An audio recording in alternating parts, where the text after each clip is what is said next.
আপনারা জানেন গত ৯ তারিখে যে ভোলা সদর থানাধীন রাজাপুর ইউনিয়নের কনকপুর শাকিনে ৪ নং ওয়ার্ডের ওখানে যে ইতি বেগম নামে একজন ভদ্র মহিলার বাসায় ঢুকে কামাল হোসেন নামে একজন তাকে জোরপূর্বক ধর্ষণ করে মর্মে আমরা একটা অভিযোগ পাই। অভিযোগ প্রাপ্তির সাথে সাথে আমরা মামলা রুজু করি এবং তাৎক্ষণিকভাবেই অফিসার ইনচার্জ সদর মডেল থানার নেতৃত্বে আমাদের বিভিন্ন টিম বিভিন্ন জায়গায় ছড়িয়ে পড়ে এবং আসামি গ্রেপ্তারের চেষ্টা অব্যাহত থাকে।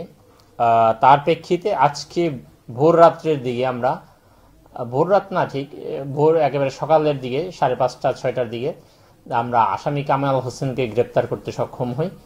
তো গ্রেপ্তার করার পরে তাকে জিজ্ঞাসাবাদের কার্যক্রম চলছে। আমাদের জায়গা থেকে আমাদের মেসেজ হচ্ছে, যারা এই ধরনের অপকর্মের সাথে যুক্ত হওয়ার চেষ্টা বা চিন্তা ভাবনা করেন তারা এর থেকে বিরত থাকার চেষ্টা করবেন। অন্ততপক্ষে ভোলা জেলা পুলিশ তার সামর্থ্যের সবটুকু দিয়ে আসামি গ্রেপ্তার এবং অপরাধ থেকে নিবৃত্ত করার সর্বোচ্চ চেষ্টা করবে।